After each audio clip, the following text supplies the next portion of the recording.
Salut, c'est Bertrand, la pépinière Pépiberry, la ferme de Quimère à Banalec, à côté de Quimperlé, en Sud-Finistère. Voilà, aujourd'hui, je voulais vous faire une petite vidéo rapide, petite vidéo one shot, juste pour vous partager un petit moment de la pépinière. Donc là, le mois de mars, moi, c'est le mois où je suis en train de faire toute la greffe des arbres fruitiers, qui seront donc cultivés en pleine terre et vendus en racines nues. Et du coup, je voulais vous montrer, déjà je vais vous montrer ce qui a déjà été fait pour le moment. Bon, j'ai un petit peu de retard sur le planning. J'ai commencé un petit peu plus tard que prévu, mais en tout cas, je vais vous montrer ce qui est déjà fait. Et aujourd'hui, je vais surtout vous montrer une étape dont vous avez certainement pas trop conscience dans la période de greffe. C'est que c'est bien de greffer les arbres fruitiers, mais en fait, les porte-greffes, donc l'arbre sur lequel on va venir greffer notre morceau de l'espèce et de la variété qu'on veut avoir au jardin, et le porte-greffe, il faut le préparer. Ça, c'est tout un travail aussi qui prend quand même, mine de rien, pas mal de temps. Et donc, je voulais vous montrer cette petite étape, quoi. Voilà, donc je vous montre ça tout de suite, juste après un tout petit tour de ce qui est déjà greffé.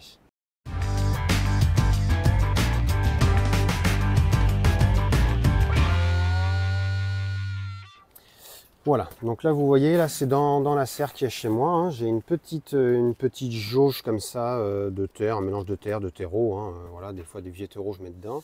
Et donc là j'ai déjà fait les greffes de tout ce qui est prunes, pêches, abricots, les cerisiers, et puis là il y a une ligne de nachi.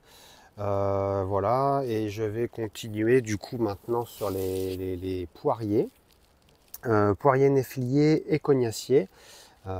Vu que ça va être sur les mêmes porte-greffes en partie. Et puis après, il y aura du coup tous les pommiers à faire. Donc là, je ne sais pas exactement encore combien j'en ai fait. Il faudrait que je regarde sur mon carnet où je note tout. Mais voilà, là, il y a déjà quelques greffes, quoi. Voilà. Ça peut vous paraître beaucoup, mais là, en réalité, il n'y a pas tant que ça. Donc voilà, il va falloir que j'accélère le pas, parce que j'en ai une deuxième comme ça qui sera remplie également, et ça suffira pas tout à fait assez de toute façon, sachant que les pommiers, j'ai moins de racines, je pourrais les serrer beaucoup plus que ça. Donc voilà en tout cas. Hop, voilà, donc là, vous voyez, moi j'ai mes porte-greffes, je m'en ramène de la jauge petit à petit au fur et à mesure de mes besoins. Et je les mets dans des poubelles comme ça, de 80 litres, que je remplis à peu près à moitié d'eau à peine. Parce que je veux toujours garder mes racines bien hydratées, je veux pas qu'elles sèchent. Et ça permet aussi que les porte-greffes soient bien hydratés. Et moi j'ai remarqué que quand les porte-greffes sont bien hydratés, alors trempés comme ça, généralement une petite journée avant, et puis même je les laisse tremper encore une nuit après la journée de greffe, la quantité d'eau absorbée par la plante, j'ai remarqué qu'elle avait tendance à améliorer un peu les résultats de greffe. Notamment, ça m'est arrivé d'avoir des greffons qui avaient légèrement séché, ils s'étaient un peu déshydratés. On le voit, le bois flétrit légèrement. Et j'ai réussi à remarquer qu'en le laissant une nuit après greffe, le greffon arrivait des fois rien, alors que c'est pas encore soudé, mais les liens se font déjà au niveau de l'hydratation, on arrive déjà à réhydrater un peu le greffon. C'est assez étonnant, mais on constate que ça fonctionne. Donc maintenant, moi je fais en sorte d'avoir des porte-greffes bien hydratés. Et puis surtout, dans tous les cas, je laisse surtout pas laisser sécher les racines. Du coup là, voilà, on a des porte-greffes là, c'est du cognacier sur lequel je vais pouvoir greffer. Pour faire des formes plutôt basses à moyennes. Sur tout ce qui va être poirier, je vais également greffer dessus du cognacier, donc cognacier sur cognacier, et je vais y greffer aussi des néfliers, néfliers d'Allemagne, ou néfliers communs comme on l'appelle également. Et en fait, du coup, c'est pour vous montrer une étape et qui prend beaucoup de temps. C'est vrai que vous ne savez pas forcément ça, mais en fait, voilà, on a des systèmes racinaires comme ça. Là, en tout cas, ceux-là sont beaux sur les cognaciers, on a généralement des beaux racinaires comme ça. Mais moi, je vais jamais réussir à replanter ça après greffage correctement. Je vais avoir des racines mal placées, etc. Ça va avoir plus de mal à reprendre. Et puis, si ça continue à pousser aussi largement, surtout toute l'année suivante après greffe, là, toute l'année 2024, je vais avoir des arbres avec des racines. Ça va être impossible de les déterrer sans abîmer complètement le système racinaire. Et du coup, l'objectif, là, c'est de tailler assez sévèrement. Vous allez voir, ça va peut-être vous surprendre, mais on taille assez sévèrement. Ça va permettre de les replanter plus facilement quand on a 20 500 arbres. Il y en a qui en font plus d'ailleurs, à planter. Là, on utilise un petit outil. J'utilise voilà, une tranche comme ça. L'idée, c'est pas d'avoir à sortir, à mettre 5 coups de pelle à chaque fois pour planter et puis avoir une densité de plantation plus aérée, ce qui n'est pas le but pour moi. Et donc l'objectif, on va retourner sur des choses comme ça. Vous voyez la différence, hein. Donc ça surprend. Mais par contre, ça va permettre alors, vous voyez en plus des porte-greffes qui refont facilement de la racine. Là, on voit des toutes jeunes radicelles qui essaient de sortir, tout là où c'est blanc. Hein, si je regarde sur d'autres, il y en a même qui sortent au-dessus, là. Vous voyez, juste en haut, là. Hop. Et donc, ça va permettre de densifier, d'avoir beaucoup de chevelure racinaire qui va se faire cette année, parce que c'est ça qui est important, c'est toutes les radicelles, hein. Plus il y en a, mieux c'est. Et du coup, ça va permettre de densifier beaucoup et d'avoir un beau chevelu à vous proposer sur les arbres en fin d'année. Et puis de pouvoir là les replanter plus facilement. Et quand je les déplanterai, bah, j'aurai pas des racines qui seront parties à 80 cm de la tige, quoi. Ce sera beaucoup plus compact et vous aurez un super système racinaire sur vos arbres pour la reprise chez vous, quoi. Donc voilà, je vous montre juste rapidement un petit peu cette étape. Voilà, bah là je me prends pas la tête, j'ai une petite épinette, hein, bien affûtée, désinfectée. C'est beaucoup mieux pour tailler tout ce qui est fin, souple, ça taille mieux que le sécateur pour ça. Alors pour des branches c'est mieux le sécateur, hein, mais là pour des toutes petites radicelles, hop, et ben le sécateur souvent ça a tendance à plier.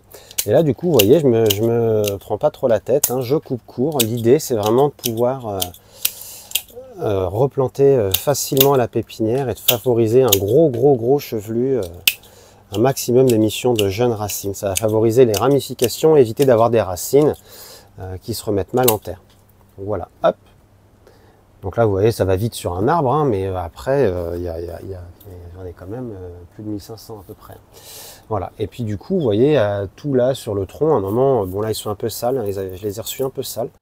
Mais de tous les cas, moi je vais greffer, je vais pas greffer très haut, donc je sais déjà que je peux venir couper à cette hauteur-là, supprimer. S'il y a des toutes petites ramifications, je peux déjà les faire sauter. Et puis l'idée, c'est de me dégager une zone droite, sans ramification, pour pouvoir greffer sur cette zone-là.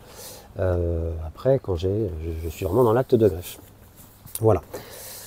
Et donc une dernière chose pour vous montrer, effectivement, c'est qu'on imagine que ça, là, avec tout le chevelu, si je venais le planter en terre, au lieu d'avoir toutes ces racines qui vont bien sur les côtés, quand je remettrais la terre, elles auraient tendance à se retrouver un peu tout écrasées vers le bas, elles se mettraient pas bien, elles auraient des fois du mal à reprendre. Alors que là, bah, je vais forcer plein de ramifications. Voilà. Donc après, là on le fait sur de jeunes arbres. Après, quand vous avez des arbres plus gros chez vous, on peut faire un petit habillage racinaire, bien évidemment. Mais on n'ira pas du tout aussi fort, hein. Là, on est vraiment dans un contexte où je rabats aussi. On peut se permettre de tailler court, puisque en fait, on va réduire énormément le volume de la partie aérienne. Si je taillais mes racines comme ça, mais je gardais plein de branches, vraiment un grand tronc avec plein de branchages, il aurait du mal à fournir assez d'énergie, il aurait du mal, ça serait pas bon pour lui. Et là, on se permet ça parce que je réduis complètement. Là, je vais encore retailler, hein, comme vous avez vu dans la jauge. Et du coup mettre un petit greffon. Donc voilà, donc on ferait pas ça à ce point-là, comme ça sur un arbre plus gros qu'on voudrait replanter chez soi directement, quoi. Voilà, voilà.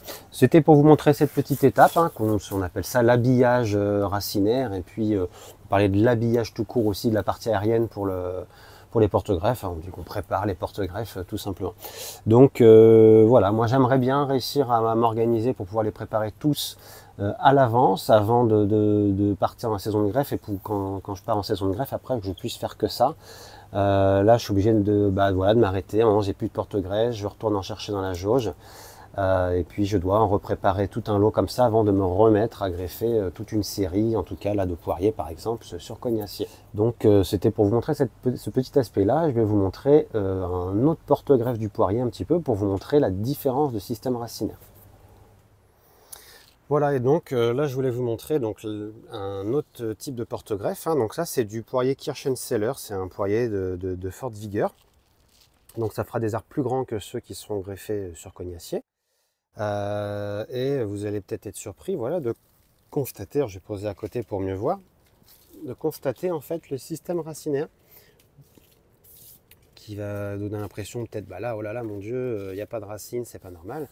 Mais en fait, c'est que sur les porte-greffes, souvent issus de semis, hein, qui ne sont pas issus de boutures ou de marcottes, etc., et ben, on se retrouve avec des systèmes racinaires qui vont être moins ramifiés, avec beaucoup moins de radicelles, et on est plus sur des racines pivots qui vont chercher la profondeur. Donc là, typiquement, Si je prends celui-ci, hop, les racines, elles commencent sous mon doigt.